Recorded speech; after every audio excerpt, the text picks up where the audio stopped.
अस्सलाम वालेकुम class. I hope आप सब जो हैं वो ठीक होंगे। और आज हम स्टार्ट कर रहे हैं फ्लोरोस्कोपी के फर्स्ट लेक्चर में मैंने आपको कंट्रास्ट मीडिया की असाइनमेंट दी थी, क्योंकि फ्लोरोस्कोपी जो है वो टोटली कंट्रास्ट मीडिया पर जो है वो डिपेंड करती है। कंट्रास्ट मीडिया ही इसकी बेसिक है। तो कंट्रास्ट मीडिया की असाइनमेंट जो है वो अच्छी हो गई, शुक्र अल्हम्दुलिल्लाह। अब जो है वो हम मूव कर रहे हैं फ्लोरोस्कोपिक प्रोसीजर्स की तरफ। तो फ्लोरोस्कोपिक प्रोसीजर्स में जो मोस्ट कॉमनली परफॉर्म्ड प्रोसीजर है वो बेरियम स्टडीज़ हैं। बेरियम स्टडीज़ हम गैस्ट्रोइंटेस्टाइनल ट्रैक्ट को देखने के लिए करते हैं। और अब वो कौन कौन सी स्टडीज़ हैं या कौन कौन से प्रोटोकॉल्स हैं वो हम आज के लेक्चर में इंशाल्लाह देखेंगे। तो बेरियम स्टडीज़ इन जीआईटी, उसमें आपके पास barium swallow, barium meal follow through and small bowel enema and barium enema. तो ये आपके पास डिफरेंट प्रोसीजर्स हैं जो कि हम परफॉर्म करते हैं फ्लोरोस्कोपिक डिपार्टमेंट में। तो सबसे पहले तो हम ये देखेंगे बेरियम, वाई बेरियम, बेरियम ही क्यों हम यूज़ करते हैं। तो और बेरियम किस फॉर्म में यूज़ करते हैं, तो बेरियम हम यूज़ करते हैं बेरियम सल्फेट की फॉर्म में मोस्टली, बल्कि मोस्ट कॉमनली। और उसके बाद जो बेरियम कार्बोनेट हम इसलिए यूज़ नहीं करते कि वो टॉक्सिक होता है। बेरियम की क्या प्रॉपर्टीज़ हैं, क्यों ये हमारे लिए जो है वो फेवरेबल है। तो बेरियम का एटॉमिक नंबर हाई होता है, that is 56, and that makes it radio OPEC. And another one property of barium is that it is non-absorbable, non-degradable, non-toxic, and it is inert. It means water insoluble, inert है, आपकी body को अंदर जाकर hurt नहीं करेगा उस तरीके से, अनलेस जो है वो आपकी बॉडी में कोई ऐसी abnormality हो जो कि कैल्शियम जो कि बेरियम को एब्जॉर्ब कर ले। तो बेरियम सल्फेट जो है, बेरियम के साथ हम सल्फेट को क्यों ऐड करते हैं, वो इसलिए ऐड करते हैं कि बेरियम सल्फेट का हम सस्पेंशन बनाते हैं। और ये सस्पेंशन जो है वो एक हेट्रोजीनस मिक्सचर है, मतलब इसमें जो आपके डिफरेंट जो है वो साइज के पार्टिकल्स जो है वो यूज़ हो रहे होंगे सल्फेट के, सस्पेंशन जो है वो सेटल कर जाती है, देयरफॉर शेकिंग इज इम्पॉर्टेंट। तो बेरियम सल्फेट जो है वो सस्पेंशन की फॉर्म में होता है, दैट्स वाई आपको ये करना बहुत ज़रूरी है, ये प्रोसीजर या प्रोसेस ये करना बहुत ज़रूरी है कि जब भी आपने बेरियम प्रोसीजर करना है, चाहे वो बेरियम swallow है, मील है, फॉलो थ्रू है, कोई भी प्रोसीजर है, तो आपने बेरियम को शेक करना है। पहले जो भी आप सस्पेंशन ले रहे हैं उसको आपने शेक करना है, जैसे कि आप कोई सिरप वगैरह लेते हैं तो वो अगर मोस्टली जो अगर सस्पेंशन फॉर्म में जो सिरप होते हैं उनको प्रॉपरली शेक करना पड़ता है, बॉटल जो भी आपकी सिरप की होती है। तो इसी तरह से बेरियम भी जो है इसका सस्पेंशन सेटल डाउन कर जाता है, तो इसको हमेशा यूज़ करने से पहले आपने शेक कर लेना है। बेरियम सल्फेट पार्टिकल साइज जो है वो 0.3 टू 12 माइक्रोमीटर जो है वो साइज होता है इसका। सोल्यूशन होमोजेनियस मिक्सचर है सॉल्वेंट और सोल्यूट का। तो बेरियम सल्फेट जो है वो सस्पेंशन है, और फिर उसको हम जो है वो उसका सोल्यूशन बनाते हैं किसी एक सॉल्वेंट के अंदर और इसको सोल्यूट बनाकर। अच्छा, अब ये जो आपको डिफरेंट फॉर्म्स में अवेलेबल होते हैं, डिफरेंट फॉर्म्स में अवेलेबल जो हैं वो डिफरेंट प्रोटोकॉल्स के अकॉर्डिंग होते हैं। अगर तो आपने swallow करना है या मील करना है या फॉलो थ्रू करना है, तो हर प्रोसीजर में, हर प्रोटोकॉल में डिफरेंट जो है वो फार्मूला या डिफरेंट फॉर्म यूज़ होगी आपके पास। तो जो माइक्रो बार सस्पेंशन है, जैसे 95% वेट बाय वॉल्यूम है ये, मॉडरेट डेंसिटी एंड विस्कोसिटी। अगर आपको मॉडरेट डेंसिटी, मॉडरेट विस्कोसिटी चाहिए तो आप माइक्रो बार की तरफ जाएंगे। अगर जो है वो आपको हाई डेंसिटी चाहिए, मतलब आपके जो इमेजेस हैं उनमें हाई डेंसिटी चाहिए, और आप ये चाहते हैं कि विस्कोसिटी भी लो रहे और डेंसिटी जो है वो हाई हो जाए, इमेज आपको अच्छा मिले, तो आप फिर माइक्रो बार की तरफ जाएंगे। ये डिफरेंट जो है वो ब्रांड नेम्स हैं। जैसे आप फॉर एग्जांपल जो आपके पास एक फार्मूला होता है किसी भी मेडिसिन का, एक फार्मूला है और वो डिफरेंट ब्रांड्स उस फार्मूला को प्रिपेयर कर रहे होते हैं। तो इसी तरह से आपके पास सस्पेंशन जो है वो बेरियम सल्फेट की, और डिफरेंट आपके पास जो है वो ब्रांड्स हैं जो कि फार्मूला को थोड़ा बहुत चेंज करके आपको मार्केट में अवेलेबल ही करते हैं, मार्केट में फैसिलिटेट करते हैं आपको। तो अगर आपको हाई डेंसिटी चाहिए तो आप माइक्रोबार एचडी की तरफ जाएंगे। ये पाउडर होगा, प्लस 70 ml इसमें वाटर यूज़ होगा। और डबल कंट्रास्ट स्टडीज़ के लिए मोस्टली हम इसको यूज़ करते हैं। एफरवेसेंट सोडियम बाइकार्बोनेट या सिस्ट्रिक एसिड, इनो, फ्रूट सॉल्ट, इनके साथ हम इसको जो है वो यूज़ करेंगे। माइक्रोबार को हम एफरवेसेंट वो ग्रेन्यूल होते हैं जो कि बबल्स प्रोड्यूस करते हैं, गैस बबल, जैसे कि हम इनो की बात कर रहे हैं या फ्रूट सॉल्ट की बात करें या सिट्रिक एसिड की बात करें, तो ये गैस बबल्स प्रोड्यूस करेंगे। तो वो गैस बबल्स और साथ में माइक्रोबार एचडी, ये दोनों मिलकर डबल कंट्रास्ट जो है वो प्रोवाइड करते हैं। थर्ड वन आपके पास जो ब्रांड नेम है या फॉर्मूला है, दैट इज माइक्रोबार पेस्ट। तो पेस्ट आप तब यूज़ करेंगे जब आपने फेरिंग्स को देखना है। अगर आपने फेरिंजियल लाइनिंग करनी है तो ये 100% वेट बाय वॉल्यूम आपके पास फॉर्मूला है और आप इसको यूज़ करेंगे। बेरियम सल्फेट के साथ जो आपके पास डिफरेंट ब्रांड्स जो आ रहे हैं, जिस तरह से अब आपके पास ये जो माइक्रो बार HD और माइक्रो बार पेस्ट, ये डिफरेंट आपके पास ब्रांड और डिफरेंट फार्मूलाज हैं। तो इनमें क्या क्या ऐड हुआ हुआ होता है बेरियम के अलावा? कुछ इसमें एडिटिव्स होते हैं जिसमें आपके पास कार्बोक्सी मिथाइल सेल्यूलोज है, सोडियम सिट्रेट है, और इसके अलावा आपके पास सेमिथिकॉन है, एरिथ्रोसिन है, और इसके अलावा सैकरिन है। तो ये डिफरेंट आपके पास जो है वो एलिमेंट्स हैं, डिफरेंट मॉलिक्यूल, जो डिफरेंट आपके पास जो है मटेरियल जो कि हम ऐड करते हैं बेरियम में, और इन सब की जो है वो डिफरेंट प्रॉपर्टीज़ हैं और हर प्रॉपर्टी को हम यूज़ कर रहे होते हैं। जैसे कि फॉर एग्जांपल एरिथ्रोसिन जो है वो कलर प्रोवाइड कर रहा है बेरियम सल्फेट को, सैकरिन जो है वो स्वीट टेस्ट प्रोवाइड कर रहा है, सैकराइड से वर्ड निकला है मतलब शुगर से, तो सैकरिन जो है वो स्वीट टेस्ट प्रोवाइड कर रहा है। सेमिथकॉन जो है वो एंटी फॉर्मिंग है, not used in HD since air is needed in double contrast studies.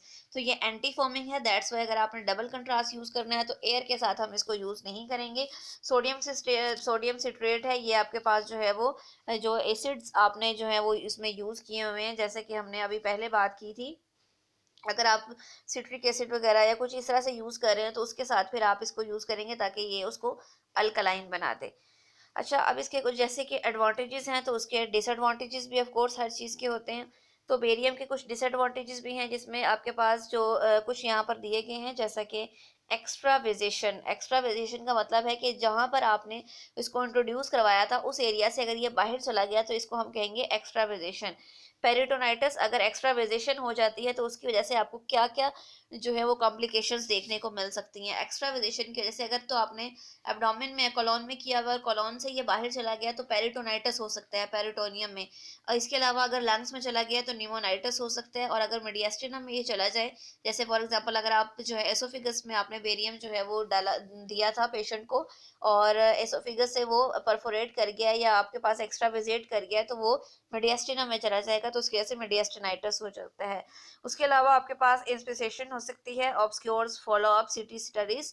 इसमें आपके पास एक डिसएडवांटेज ये भी है कि आप जो है वो अगर आपने बेरियम स्टडीज की हैं तो ये बेरियम जो है वो कुछ देर तक आपकी बॉडी में रहता है, तो आप उसके फौरन बाद CT स्कैन नहीं करवा सकते क्योंकि आपको ऑलरेडी वो हाई डेंसिटी आपके बॉडी के अंदर मौजूद है, तो CT में वो आपको डायग्नोज करने में हेल्पफुल नहीं होगा, बल्कि आपको मजीद जो है वो डिफिकल्टीज फेस करनी पड़ेंगी। इसके अलावा एम्बोलिज्म हो सकता है, इसका एंसेफलोपैथी हो सकती है, डिपॉजिट्स हो सकते हैं जो कि कार्सिनोजेनिक हो सकते हैं बाद में, जो अगर ये डिपॉजिट हो जाए बॉडी के अंदर तो बाद में ये कार्सिनोजेनिक बन सकती है। अदर GI कंट्रास्ट, कुछ और GI कंट्रास्ट है, जैसे हमने पीछे माइक्रोबार की एक एग्जांपल ली, तो माइक्रोबार के अलावा कुछ और आपके पास कंट्रास्ट मीडिया या के ब्रांड्स भी हैं जो कि हम यूज़ करते हैं। गैस्ट्रोग्राफिन बहुत ज़्यादा यूज़ होने वाला जो है वो कंट्रास्ट मीडिया है। इसके अलावा डाइट्रोजोएट है, इसके अलावा मैग्लोमिन, डाइट्रोजोएट मैग्लोमिन 66%। इंडिकेशंस यहाँ साथ में आपके पास लिखी हुई हैं। इंडिकेशंस में जो है वो आपके पास ये आप सस्पेक्टेड फॉर परफोरेशन है, पॉसिबल एस्पिरेशन है, रिसेंट बायोप्सी है, details are not as good. यहाँ पर लिखा गया है कि अगर आपने जो है वो बेरियम डायरेक्टली यूज़ नहीं कर पा रहे तो अगर आपको जो है वो कब यूज़ नहीं कर पाएंगे कि अगर तो परफोरेशन सस्पेक्टेड है, यानी कि आपको लग रहा है कि जो बेरियम है वो वहाँ से एक्स्ट्रा विजेट कर सकता है, कोई ऐसा होल है जो कि जिससे वो कैविटी से बाहर जा सकता है, या फिर एस्पायरेशन हो सकती है पॉसिबल, या फिर रिसेंट बायोप्सी हुई है। इन सब सिचुएशन में आपको पता है कि बेरियम जो है वो एक्स्ट्रा विजेट कर सकता है और वो जो एक्सटर्नल कैविटी है उसमें जाकर इन्फ्लेमेशन कॉज कर सकता है। तो उस सिचुएशन में फिर आप जो है वो बेरियम यूज़ नहीं करेंगे, बल्कि उस सिचुएशन में फिर आप गैस्ट्रोग्राफिन और इस तरह के जो है वो कंट्रास्ट मीडिया यूज़ करेंगे। उसके बाद आपके पास जो है वो यहाँ पर कुछ जो है वो स्टडीज़ दिखाई गई हैं। सिंगल कंट्रास्ट स्टडी है, डबल कंट्रास्ट स्टडी है, इसके अलावा म्यूकोजल लाइनिंग देखी गई है। म्यूकोजल रिलीफ में आपके पास यहाँ देखा जा रहा है कि ये आपके पास कोलैप्स्ड ल्यूमन है, ये कोलैप्स्ड ल्यूमन है मतलब बहुत नैरो ल्यूमन है, obtained with a small volume of barium. ये आपके पास जो है वो बहुत कोलैप्स्ड ल्यूमन था। फॉर एग्जांपल अगर कोई भी एरिया जो है वो श्रिंक कर गया या कोई भी एरिया का ल्यूमन जो है वो कम हो गया तो वो क्लैप्स कर जाएगा, तो उस सिचुएशन में आपको बहुत थोड़ा सा बेरियम चाहिए होता है और वो पूरे एरिया को लाइन कर देता है। विजुअलाइजेशन ऑफ द फोल्ड्स, यहाँ पर आपको फोल्ड्स प्रॉपरली नजर आ रहे हैं, ये फोल्ड्स हैं म्यूकोजा के। Abnormalities involving the sub mucosa, और इस तरह से आपको म्यूकोजा जो है वो क्लियरली नजर आ जाएगा और उसकी आपके एबनॉर्मेलिटीज पता चल जाएंगी। फिर आपके पास इस वाले जो आपके पास इमेज है इसमें आप सिंगल कंट्रास्ट स्टडी हुई है, ये लार्ज वॉल्यूम आपने बेरियम दिया है लो डेंसिटी का, और ये आपको कंटोर एबनॉर्मेलिटीज बता रहा है, स्ट्रक्चर्स वगैरह बता सकता है। जैसे फॉर एग्जांपल अगर यहाँ पर सीधा जाता जाता अगर आपका एसोफिगस एकदम से यहाँ पर नैरो हो जाता है तो उसको हम कहेंगे दिस इज स्ट्रक्चर। और इस वाले आपको इमेज में डबल कंट्रास्ट स्टडी नजर आ रही होगी, क्योंकि यहाँ पर आपको ब्लैक एरिया भी नजर आ रहा है और व्हाइट एरिया भी नजर आ रहा है, तो ये आपकी डबल कंट्रास्ट स्टडी है। इसमें आपको म्यूकोजल लीजन्स भी नजर आएंगी और साथ में आपको ल्यूमन की लीजन्स भी नजर आएंगी। तो अब हम चलते हैं प्रॉपरली अपने बेरियम प्रोसीजर्स की तरफ, तो जिसमें सबसे पहला जो प्रोसीजर है that is barium swallow. Barium swallow में हम कौन कौन से स्ट्रक्चर्स को विजुअलाइज करते हैं, ओरल कैविटी से लेकर फंडस ऑफ स्टमक तक, स्टमक के फंडस जो आपका पार्ट होता है उससे उस तक, ओरल कैविटी से फंडस तक हम जो है वो एरियाज या हम जो है वो स्ट्रक्चर्स को स्टडी करेंगे बेरियम स्वालो में। क्या इंडिकेशंस हैं इसकी, क्यों हम बेरियम स्वालो करते हैं, अगर तो आपके पास डिस्फेजिया है या ओडाइनोफेजिया है, फुलनेस, फुलनेस मतलब हर वक्त जो आपको ऐसा लगता है कि आप कुछ नहीं खा पा रहे, आपको जो है वो भूख महसूस नहीं हो रही, हर वक्त ऐसा लग रहा है कि मैंने बहुत कुछ खाया हुआ है, इस तरह की सिचुएशंस हैं, और हार्ट बर्निंग सिचुएशन है, तो इस तरह की ये जो सिचुएशंस हैं आपकी, इन सिचुएशंस में या इन इंडिकेशंस में आप बेरियम स्वालो का प्रोसीजर परफॉर्म करते हैं। फिर आपके पास कंट्रा इंडिकेशंस आ जाती हैं, तो परफोरेशन है या फिर टॉफ, टॉफ आपके पास क्या है, ट्रेकियो एसोफिजियल फिस्टुला, तो यानी कि अगर एसोफिगस और ट्रेकिया के दरमियान में एबनॉर्मल कनेक्शन है कोई, फिस्टुला का मतलब होता है एबनॉर्मल कनेक्शन, तो अगर इस तरह का कोई एबनॉर्मल कनेक्शन है तो फिर आप बेरियम स्वालो नहीं करेंगे, क्योंकि जो आपका जो बेरियम है वो एसोफिगस से ट्रेकिया में जा सकता है, क्योंकि उन दोनों के दरमियान में कनेक्शन है, और अगर वो ट्रेकिया में चला गया तो वहां से वो लंग्स में जाएगा और वहां पर लंग्स में जाकर वो बहुत ज्यादा कॉम्प्लिकेशंस कॉज कर सकता है। फिर यहाँ पर आपको प्रिपरेशन दिखाई गई है, इसमें प्रिपरेशन में 4 आवर की फास्टिंग है और स्मोकिंग को अवॉइड करना है। इस स्लाइड में आप जो है वो टेक्निक देख रहे हैं बेरियम स्वालो की, जो कि हमने स्टार्ट करनी होती है इरेक्ट पोजीशन से। ये आपको एक पेशेंट नजर आ रहा है खड़ा हुआ इरेक्ट पोजीशन में, और इसके हाथ में एक आपको ग्लास नजर आ रहा होगा, इस ग्लास में हमने बेरियम का जो है वो पूरा सोल्यूशन, एक मिक्सचर बनाया हुआ है बेरियम का, जो कि हम पेशेंट को पकड़ाते हैं और उसको कहते हैं कि इसको वो स्वालो करे। ठीक हो गया, स्टार्ट इन इरेक्ट पोजीशन, और इरेक्ट पोजीशन में आपने स्टार्ट करना है, उसको पिलाना है, और फिर फौरन से जो है वो आपने उसको राइट एंटीरियर ऑब्लिक पोजीशन में खड़ा कर देना है to clear oesophagus off spine. Right anterior oblique position में खड़ा करने का मकसद आपके पास ये है कि आपका एसोफिगस और स्पाइन दोनों क्लियरली जो है वो नजर आए। अगर आपने इरेक्ट खड़ा किया हुआ है बिल्कुल सीधा, तो एसोफिगस और स्पाइन दोनों एक दूसरे के ऊपर ओवरलैप कर सकती हैं और इससे आपको डायग्नोज करने में डिफिकल्टी हो सकती है।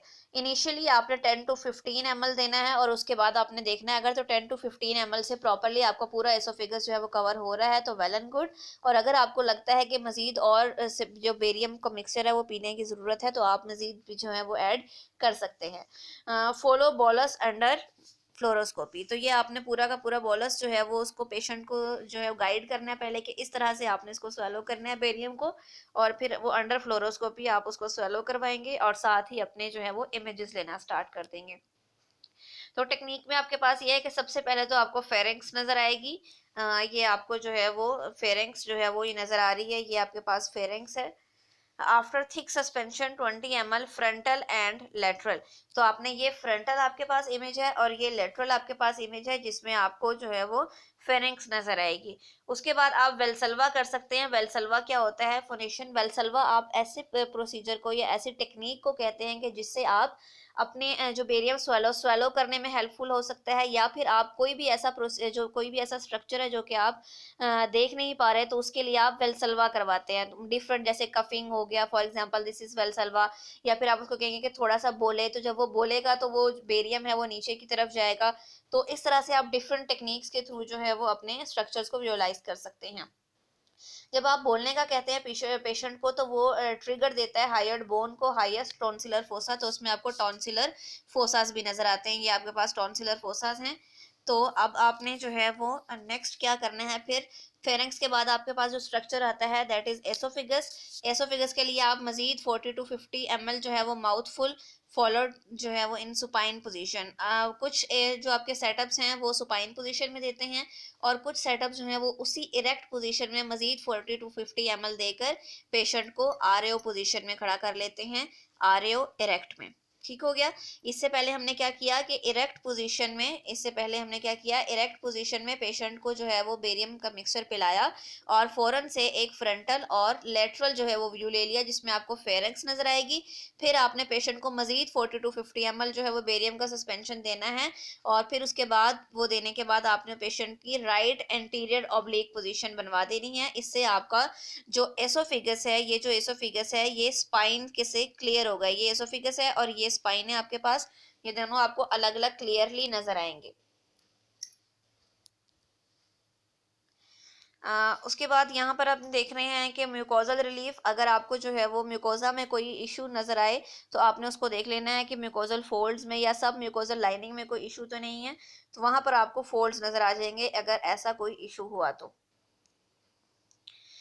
नेक्स्ट वन आपके पास डबल कंट्रास्ट टेक्निक है। डबल कंट्रास्ट टेक्निक में आप पॉजिटिव और negative contrast media at the same time जो है वो यूज करते हैं। डबल कंट्रास्ट में आपने 15 to 20 ml एचडी बेरियम जो है वो इनिशियली देना है, और फिर उसके बाद आपने एफरवेसेंट जो है वो कोई भी ग्रेन्यूल, कोई इनो या कोई स्प्राइट, इस तरह की कोई चीज़ आपने देनी है कि जिससे अंदर गैस बबल्स प्रोड्यूस्ड हो। ये आप इरेक्ट पोजीशन में भी कर सकते हैं और प्रोन पोजीशन में भी कर सकते हैं। मोस्टली सेटअप्स में आप इरेक्ट पोजीशन में इसको करते हैं। और अगर आपको लग रहा है कि कोई इशू हो सकता है, मतलब पेशेंट को पेनफुल वगैरह हो सकता है कि गैस जो बबल्स वगैरह, तो आप उसको बस्कोपान पहले दे सकते हैं। फिर आपने फ्रंटल, लेटरल और आरएओ, ये 3 व्यूज आपने जो है वो एसोफेगस के ले लेने हैं। इम्प्रेशंस, इम्प्रेशंस वो चीज़ें हैं जो कि आपको नॉर्मली जो इम्प्रेशंस नजर आएंगे, नंबर 1 एओर्टिक, ये आपके पास ये जो इम्प्रेशन नजर आ रहा है, हल्की सी आर्क बन रही है, ये एओर्टा की वजह से आर्क बन रही है। उसके बाद 2 पर आपको ये जो आर्क नजर आ रही है, हल्का सा जो आपको अंदर पिंचिंग नजर आ रही है एसोफिगस की, ये पूरा एसोफिगस है। नंबर फर्स्ट 1 पर आपको जो है वो एओर्टिक आर्च की, एओर्टे की वजह से, एओर्टिक आर्च की वजह से पिंचिंग नजर आएगी। फिर आपको जो है वो लेफ्ट मेन ब्रोंकस, यानी कि यहाँ पर ट्रेकिया जो है वो ब्रोंकाई में जो है वो डिवाइड हो रहा है, तो लेफ्ट मेन ब्रोंकस की वजह से जो आपको पिंचिंग नजर आएगी।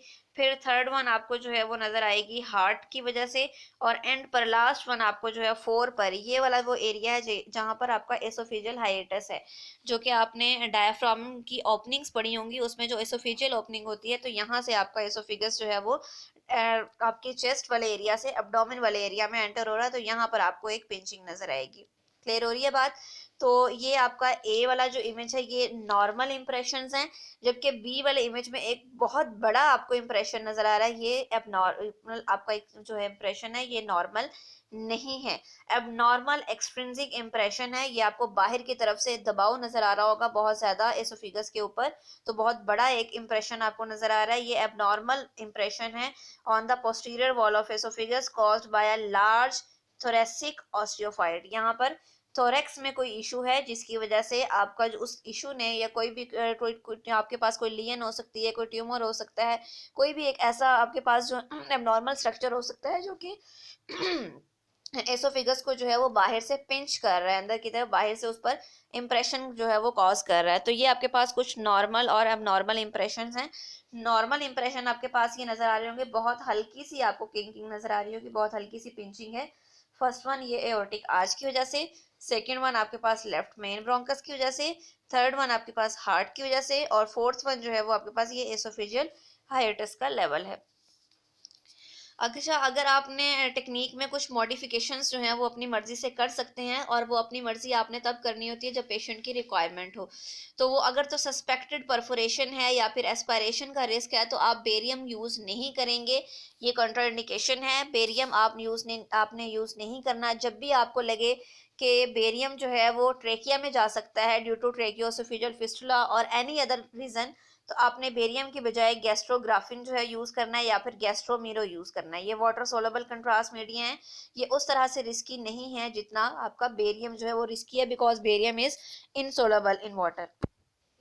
उसके बाद आप आयनिक कंट्रास्ट मीडिया यूज़ कर सकते हैं, जैसे जैसे हमने पहले भी बात की कि गैस्ट्रोग्राफिन जो है वो आपने यूज़ करना है, और या फिर नॉन आयनिक यूज़ कर सकते हैं जो कि गैस्ट्रोमेरो है, लेकिन आपने ऐसा कंट्रास्ट मीडिया यूज़ करना है जो कि वाटर सोलबल हो। Barium potential to stimulate a fibrotic reaction, अगर आपने बेरियम यूज़ कर लिया ऐसे सिचुएशन में जब आपको पता है कि परफोरेशन हो सकती है या फिर एस्पिरेशन हो सकती है, और ऐसी कंडीशन में आपने बेरियम यूज़ कर लिया, तो वो सीरियस कॉम्प्लिकेशंस कॉज कर सकता है। और अगर तो आपके पास मॉडिफिकेशन में एक तो ये सिचुएशन थी कि परफोरेशन सस्पेक्टेड है, तो आपने क्या करना है, अगर आपको लगता है कि फॉरेन बॉडी है कोई भी, तो आपने उसको किस तरह से करना है, मार्शमेलो कॉटन ब्रेड कॉटेड इन बेरियम। तो फिर आपने जो है फॉरेन बॉडी के लिए अलग से टेक्निक इसको हमने देख लेना है कि फॉरेन बॉडी जो है वो किस तरह से कोट कर रही है, बेरियम जो है उसको किस तरह से कोट कर रहा है, उसको आपने बहुत ध्यान से देखना है। अगर हाइएटस हर्निया है तो strain to raise intra abdominal pressure, अगर हाइएटस हर्निया आपके पास जो है वो आपको पेशेंट आया आपके पास, तो उसके लिए आपने फिर एक वेल्सल्वा करना है, यानी कि एक टेक्निक यूज करनी है, उसमें आप इंट्रा एब्डोमिनल प्रेशर को रेज करेंगे, तो इससे आपको जो हाइएटस हर्निया उसको डायग्नोज करने में आसानी हो जाएगी। फोर्थ वन आपके पास जो मॉडिफिकेशन है टेक्निक की, वो वेरेसिस की वजह से है। वेरेसिस आपकी जो है वो ब्लड वेसल्स जो है वो अगर उनका कोई इशू है तो वो वायरसेस होती है, तो उसमें आपने क्या करना है, प्रोन पोजीशन में आपने पेशेंट को जो है वो लेटाना है, और उसके बाद उसका जो व्यू लेना है वो आरपीओ यानी कि राइट पोस्टीरियर ऑब्लिक पोजीशन में आप उसका व्यू लेंगे। हाई डेंसिटी बेरियम यूज करेंगे और साथ में सिंगल कंट्रास्ट यूज करेंगे। बस्कोपान देंगे आप इन्हांस करने के लिए, वेरिसियल फीलिंग यानी कि जो वेरिसेस हैं उनकी फीलिंग को इन्हांस करने के लिए आप जो है वो बस्कोपान देंगे, और वेलसल्वा जो है वो करेंगे। अच्छा, उसके बाद अगर आपने गैस्ट्रोएसोफेजियल रिफ्लक्स देखना है तो पेशेंट को लेटाना है लेफ्ट पोस्टीरियर ऑब्लिक पोजीशन में, और फिर उसको जो है वो स्ट्रॉ से बेरियम देना है। स्पॉट फिल्म्स लेनी है, स्पॉट फिल्म्स का मतलब है बार बार फिल्म्स लेते जाना है लोअर ओसोफिगस की एंड गैस्ट्रोएसोफेजियल जंक्शन, इन दोनों एरियाज की, लोअर ओसोफिगस और गैस्ट्रोएसोफेजियल जंक्शन की आपने स्पॉट फिल्म्स लेनी है। और जब आपको लगे कि वो डिस्टेंड कर रहा है, बेरियम पास करते हुए वो डिस्टेंड कर रहा है, और बेरियम जो है वो आपको नजर आएगा गैस्ट्रोएसोफेजियल रिफ्लक्स में, कि आपको जो स्टमक से एसोफिगस में आता हुआ जो आपको बेरियम नजर आएगा, तो वो रिफ्लक्स आपको क्लियर हो जाएगा। और अगर मोटिलिटी डिसऑर्डर है, मतलब एसोफिगस की मोटिलिटी में कोई इशू है, तो फिर आपने क्या करना है, ये सब के सब जो टेक्निक्स हैं, आपकी बेसिक जो टेक्निक है बेरियम स्वालो की, वो जो हमने सबसे पहले की है वही है। जैसे हमने पेशेंट को इरेक्ट खड़ा किया था जिसमें पहले, और फिर उसके बाद फ्रंटल और लेटरल व्यू लिए थे फेरेंक्स के लिए, और फिर उसको राइट एंटीरियर ओब्लिक पोजीशन में खड़ा करके हमने फ्रंटल और लेटरल और साथ में जो है वो उसका जो है ऑब्लिक व्यू लिया था एसोफिगस के लिए। बेसिक टेक्निक वही थी। मॉडिफिकेशन में आपने अगर कोई बहुत स्पेशल पेशेंट है कि जिसमें आपको पता है कि कोई एक्स्ट्रा इशू इस तरह का है कि जिसको आपने इन्हांस करना है दिखाते हुए, और जिसको आपने डायग्नोज करना है, तो फिर उसके लिए ये मॉडिफिकेशंस हैं। तो अगर तो मोटिलिटी डिसऑर्डर है तो फिर उसमें आप क्या करेंगे कि स्वेलो इन लाइंग डाउन पोजीशन, तो उसमें आपने पेशेंट को जो बेरियम को स्वेलो करवाना है वो लाइंग पोजीशन में करवाना है। Patient is asked to take single swallow at a time, उसको कहना है, पेशेंट को आपने ये गाइड करना है कि eight a time same time पर पूरा का पूरा वो एक बोलस के तौर पर अपने जो है वो अपने माउथ को फिल करे बेरियम से। First 5 swallows are monitor to evaluate motility, और इस तरह से आपने 5 टाइम्स पेशेंट को जो है वो इस तरह से ये टेक्निक करवानी है, और हर बार आपने एसोफिगस की मोटेलिटी को जो है वो मॉनिटर करना है। मेथाइल कोलिन या फिर एमाइल नाइट्रेट जो है वो स्ट्रीक ऑफ बेरियम पैसेज, ये आपको अगर यूज़ कर किए जा सकते हैं, लेकिन हम मोस्टली सेटअप्स में इस तरह से कोई इस तरह के एक्स्ट्रा जो एडिटिव्स हैं वो यूज़ नहीं किए जाते, जस्ट बेरियम से ही हम मोटिलिटी डिसऑर्डर्स को देख लेते हैं। आज के लिए बच्चों इतना ही। बेरियम मील हम इंशाल्लाह जो है वो नेक्स्ट लेक्चर में करेंगे, क्योंकि आज बेरियम का इंट्रोडक्शन हो गया और साथ में बेरियम स्वालो, तो बेरियम मील और नेक्स्ट वाले जो प्रोसीजर्स हैं वो सब इंशाल्लाह हम नेक्स्ट लेक्चर में जो है वो देखेंगे। अभी आज के लिए अल्लाह हाफिज़।